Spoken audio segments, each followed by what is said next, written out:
Hello, YouTube. Well, it's been a while, but I'm back here at the farm. I've got my bionic right leg with the artificial hip and the artificial knee doing well. So this video probably won't come out for a while. It's the 8th of March right now, and I'm sort of easing my way back into things here at the farm. And what I had planned to do was get my Farmall 450 into the shop and piddle around with that for a few days to sort of get back into the swing of things. Among the things I need to do to my 450, I need to change the oil, the grease in the transmission and rear end, because there's water in there. How do I know that? Because the tractor won't move. So I've been frustrated in my efforts to move this up into the shop so far today. But well, it's about 40 degrees today. It's been cold. We got about 4 inches of snow yesterday morning, but it's about 40 degrees now, and the sun is shining in on that casting. So I'm hoping by about 4 o'clock this afternoon, whatever ice is in there might be softened up enough that I can move the tractor and get it up to the shop. It's supposed to cool off into the 20s and teens after today, so if it don't move today, it ain't moving for at least a week. So we'll see what happens after a while here.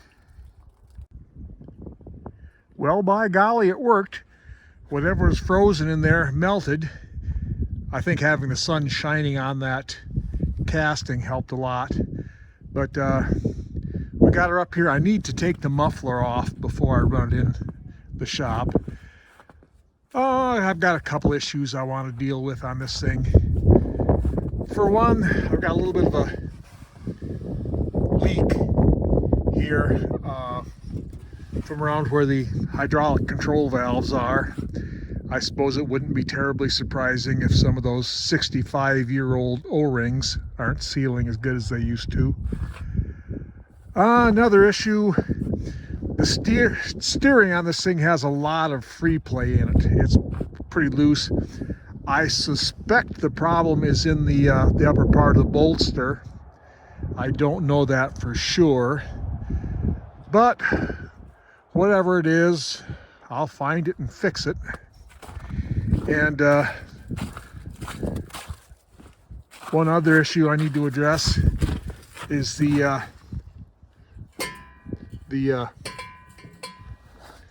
pipe that screws into the manifold there.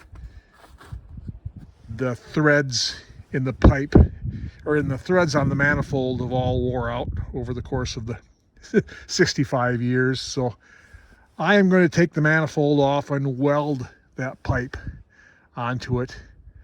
That should do the trick. So this is something I'll get to play around with for the next few days while the temperatures gets cold. I'll light a fire in the shop, and well, I really like these 100 series Farmalls. I like the rounded lines on them. I think they're really a good looking tractor, and I like how the hood over the engine kind of flares in to meet the dash, and I really like the sound of the big old torquey 4-cylinder engines. Of course, this 450 has a C281, the 281 cubic inch 4-cylinder, and of course it does have a lot of the niceties. It's got the live hydraulics, independent PTO. This has a 2-point fast hitch on it, so yeah, it's I like these. I like this series of tractors quite a bit. All right, it's March 12th. I've been puttering around on the 450 here for a few days. It was 0 outside this morning. So, boy, it's going to have to warm up pretty soon because I'm just about out of firewood for my wood furnace in here. I've had that fired up for the last few days, but anyway, I've got the 450 apart and have developed a plan of action. My hydraulic control valves here, I can't really pinpoint one place that they're leaking. It looks like they're leaking everywhere, but what I'm going to do, there are 3 valves here, and there are bolts that run through them all to hold them together, and where they meet each other and under this end cap there are O-rings. So I'm going to pull these off and replace all the O-rings. Hopefully that'll slow the leak down a little bit. And the steering, well, I was wondering where all the play was in the steering, and the answer is everywhere. There's going to be a little bit of play in this U-joint here, so I've got a new U-joint assembly coming. This has power steering. It's got the Charlin power steering unit here, and between the torque generator and the shaft on these things, they have a splined shaft, and this thing is worn pretty badly. I don't know why someone welded this conglomeration onto here.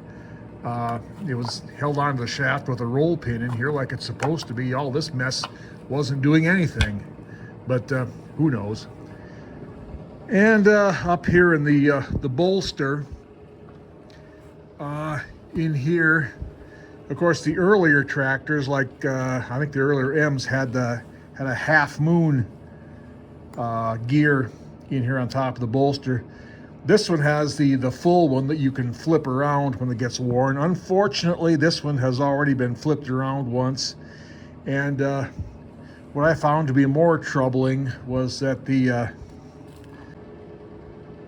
this is a tapered splined shaft, and the nut on top there wasn't tight enough, and it was giving a little bit. There was a little bit of movement in here on the splines, and so that was kind of troubling. So I ordered a new one of these. Steiner's had the best price that I could find on that by a pretty fair margin. So good on you, Steiner's. The shaft with the worm gear here, Steiner's actually also had the best price on that, but they're out of stock. So right now the plan is I'm going to put this back in and see if it's, when I get done with this, the whole thing is going to be a lot tighter. I'll see if it's tight enough that I can live with it. The exhaust and intake manifold. I took this off because the threads up here were worn out. But once I got it off, I see that it was starting to leak a little bit. There's these exhaust, on the exhaust manifold, on the 2 ends here, there's a lot of corrosion. I hadn't noticed it, but there was an exhaust leak started there. So I just went ahead and ordered a new manifold. They're not horribly expensive. Also, the valve cover gasket was starting to leak a little bit here, so I've got a new valve cover gasket coming here. So that's pretty much the game plan. I've also got I need to tidy up the wiring behind the dash there. I'll get that done. Also, whenever I get this together, when I get it running, but before I get the sheet metal on, I need to power wash out the radiator. But anyway, that's about all I'm going to do. It's about as far as I'm going to take it apart. This video probably won't come out for a few weeks. Waiting for parts and waiting for it to warm up. But in any event, take care, and we'll see you next time.